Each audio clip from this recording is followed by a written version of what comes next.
Betsy and Thomas here for the American Intelligence Media, and we keep rolling because now we're going to talk about Israel. Well, we have to, because one of our big jobs is to create hope where there's fear. You hit it on the head, though.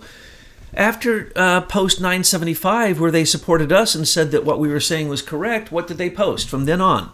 Garbage. War, war, war, war, war. They were literally posting U.S. Department of Defense propaganda war movies.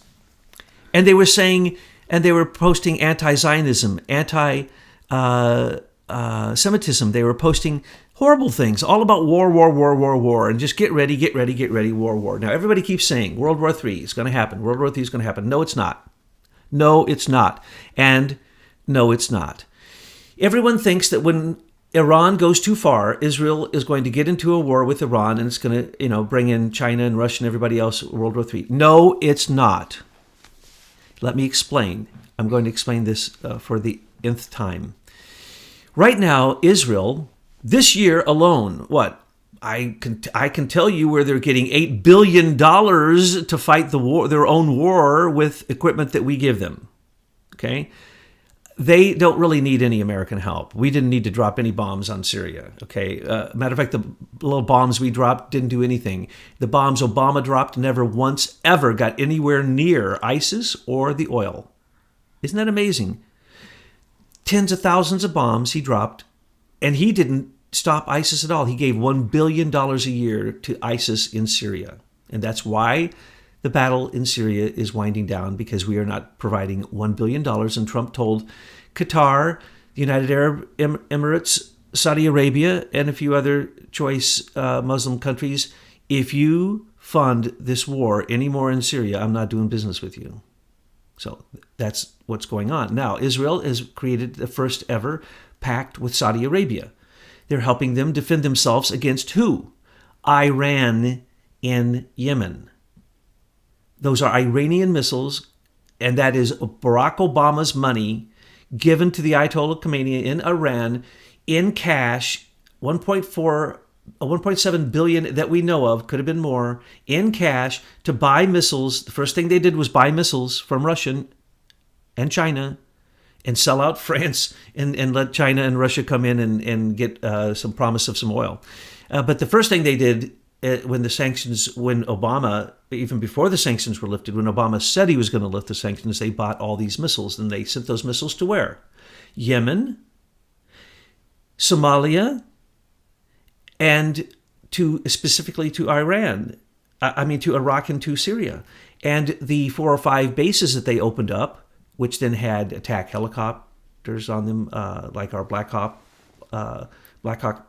attack helicopters. Those were all blown up the day before Trump, France, and Britain dropped the bombs for the gas attack on Syria. Israel had attacked the Iranian Revolutionary Guard positions and took out one of their top generals in Syria. And then there's been 4 or 5 more attacks. And then there were some retaliations. There was a drone. They attacked some more. And then there were 30 missiles launched in Syria by the Iranians against Israel. Nobody seems to want to talk about that. They stopped all the missiles, and then they blew the snot out of about 20 positions the next day. Now, the war against Iran is in full pitch. I guess people don't realize that we've already reached World War III, if it's going to happen in that area. It's already happening. Israel already flew stealth bombers over Tehran and said the next time we will bomb Tehran. So do you think they're going to attack Israel from Iran? Probably not. But if they do, wherever they attack and whatever positions the Israelis have identified, militarized positions will be attacked, just like every position was attacked in near the Golan Heights in Syria, as well as 3 or 4 different Iranian bases in Syria. And did Russia get involved? No. As a matter of fact, Israel has a hotline to Russia. Did anybody know that? Is anyone want to talk about that? Netanyahu came out and said, no. And Russia came out and said, no, we knew all about these things before they happened. Why do you think Russia didn't retaliate? And why was it that when China sent twice, they sent their largest troop carrier to Syria. And we were all freaked out because we assumed there were troops on it, and we thought China was getting into the war. No. But when it left, it was full. It came empty, and it left full twice. Those were the refugees they were stealing from Turkey. So China is getting involved, but China got involved economically for their own advancement. They'd love to get involved militaristically. They have volunteered again and again. But it's not going to happen. Russia does not want World War III. Russia can't stand a war with us. It's not going to. They wouldn't withstand for. They wouldn't last for a minute. And no one is launching tactical or otherwise ICBM nuclear warheads. It's just not going to happen, folks. It's never happened. And I say that when I say never. If you want to correct me on Nagasaki and Hiroshima, I say those were fire bombings. Take a look at them. There was no radiation the day afterwards. People were walking around doing business the next day. Another lie by our government. So what we have here is the pretense of the scare, the fear of North Korea becoming nuclear and attacking us, or, oh my gosh, Iran's going to become nuclear and attack us, or, oh, no. All the while they've got those boats filled with human beings and doing who knows what with them. Oh, yeah, that was just simply slave trade. Mm-hmm. And what's going on in North Korea, well, that's what always happens when Kim found out that Trump wasn't going to do what Americans always do. You threaten them, Americans give you money not to threaten them. You threaten them nuclear, oh, we give you billions then. That's what we're doing to Iran. That's what we're doing. That's what we did with Pakistan. That's what we did with India. That's what we did with anybody who wants to become nuclear. Now Saudi Arabia says, oh, Iran becomes nuclear, we become nuclear. Look, folks. Why are we doing all this nuclear stuff when we could just move to thorium? Is it just a bunch of smoke and mirrors? Yes, it is. It's a bunch of nonsense. Because we can create breeder reactors that can create the plutonium we need if we really wanted to continue to have fissile material for But they don't missiles. want that because the bankers need war to prop up their debt economy. We used to have 55,000 nuclear warheads. We now have about 4,000 to 5,000. We don't need them. We only need one. That's all you really need is one, okay? And anyway, what does China have? 900. Why do they have 900 and Russia and America has 4,000 or 5,000? Because they know 900 is even a big joke. Do we really have those missiles? This is the real question. Do we really have those missiles? Are they really actually armed and ready? Because we have now allowed a new company to come in that's going to, a Russian company built upon the United States Enrichment Corporation. Their new company is going to now take apart American missiles, and it's a Russian company. Whatever, they have all these American names for a group called Urenco, which is owned by the Brits, the Dutch, and the Germans, and that's our number one uranium enrichment plant, but it's not ours. We built it, and we paid $2 billion in cost overruns so that then the Brits, the Dutch, and the Germans can vie for uranium market battle, turf war going on here in America. And Americans, we don't even know it because we have these groups like the Senior Executive Service that create contracts that are the same old contracts they always create with the same old people. No bid contracts to all these Serco-type companies. And here's the thing, too, is that if people would get more awake to what thorium does, then you wouldn't need all this uranium. But then that blows up their game because they want uranium to be all that rare so that the price goes up, because Hillary Clinton and her cabal is making a lot. They're making a lot of money with uranium. We don't need to drop tactical or any type of nuclear weapon. We have weapons that are just as powerful. And tactical nuclear weapons can be stolen easier than you can shake a stick. So it is just a myth that anybody wants or is going to use nuclear weapons. Uranium is, $40,000 an ounce? And so these are very expensive substances. And how much is thorium an ounce? Basically almost free. Yeah. It's that would certainly mess up their market, wouldn't it? Well, let's go back to Israel.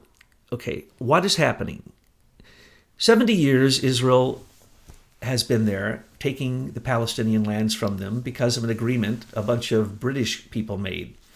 And Zionists who wanted them, the Jews, to get out of their country and go get their own homeland and take it back from the Palestinians a second time. Remember, the Jews took Palestine from the Palestinians initially, and then the Jews were taken away twice to captivity, and they still came back, and then the Romans destroyed them, and then they keep coming back again and again, and each time they claim that it's their land, but really, whose land is it? It's the Phoenicians' land. Sorry, Palestinians. But when it comes down to it, whose land is whose? Well, they believe if they own it and they can control it, they own it. So they stole the Golan Heights, which has a lot of oil in it, so that Genie Oil Company and the same old usual culprits. But the good news is people misinterpret Trump. Trump is very clearly, and if people would simply listen to him, they say he lies all the time, but actually I don't think he lies at all. I think that he listened to what he's saying, and it's the art of the deal in some cases. He may be highballing, lowballing, or just cheerleading, but you got to listen carefully. What did he say? He's not interested in wars in the Middle East. Let them fight it out. I agree. Let them So go for he's it. given them plenty of money, and now he's done the one thing that he knew would cause everyone to play their cards, and that's to say that we are moving our embassy to Jerusalem. Now, that doesn't mean, what is implied here is that the Palestinians who would like to believe that their capital is in Jerusalem, and it can be, by the way, if they would simply do that peacefully, but they don't want anyone in Israel to be alive. Listen to what the Palestinian organization leaders say. Death to every single Jew, period. No other negotiation is possible. Death to all Jews. And they say this over and over again, and then they tell you the things about, the horrible things that are myths about the Jews, and then that's their justification. Well, I'd be mad too if I was the Palestinians. I'd be mad too if I was pushed, if the Gaza Strip, if land all over Palestine, I won't go into all the sections that have been stolen. But why are we sending money over there to support all this at all?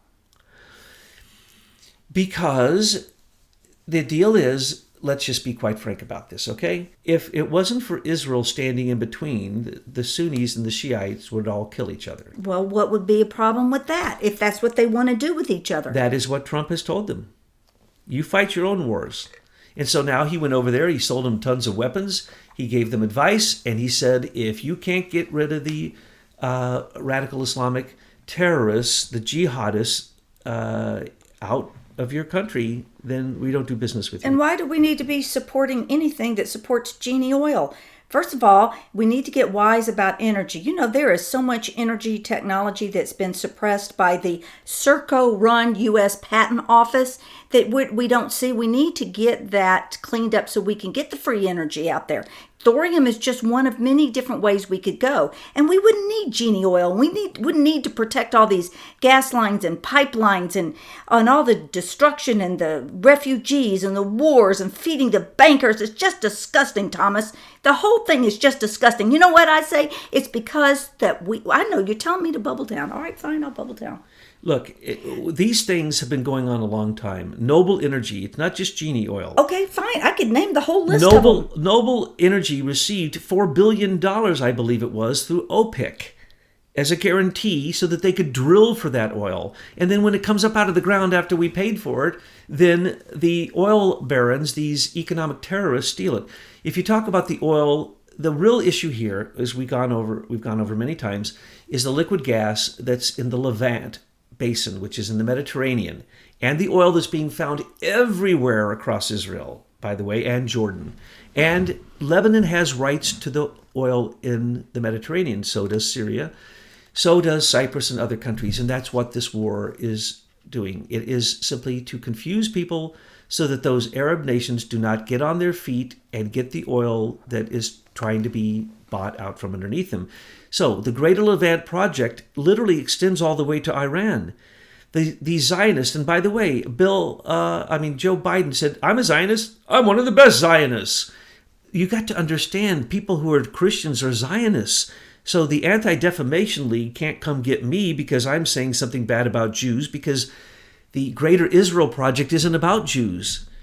It isn't about anti-defamation of Hebrews. It isn't anything like that. It is about a political movement to take control of the Levant, and which they is hide behind Israel, the labels of Jews. They would like Egypt. They would like the Sinai Peninsula. They would even like Saudi Arabia, but they sure want Iraq, Iran, Syria, Lebanon, Jordan, and every other country that is in the Levant, including going up into Turkey and into Kurdish lands. So what they want is complete control of the oil from that area. Well, of course, because then you got the petrodollar wrapped up in all of this. Oh, that fiat currency that the bankers throw at us and say it's real. So what we see here in Israel, when they say, "Oh, we had to shoot," a few people who were shooting at us and throwing hand grenades and throwing rocks and killing our soldiers. Okay, all you're going to get is lies from both sides. That's all you'll ever get from there. Now, if you're going to have lies from both sides, how many presidents have said that they were staking their entire presidency on peace in the Middle East, and they would go and they'd try and they'd just spend huge efforts and money and nothing ever came from it? Why? They'd get to the table and the Palestinians would never agree to a two-nation solution. You'd get to the table and the Israelis would never back off of any of the stolen land that they've taken by military force. Well, then is there going to be peace in the Middle East? Absolutely not. So then what is there going to be?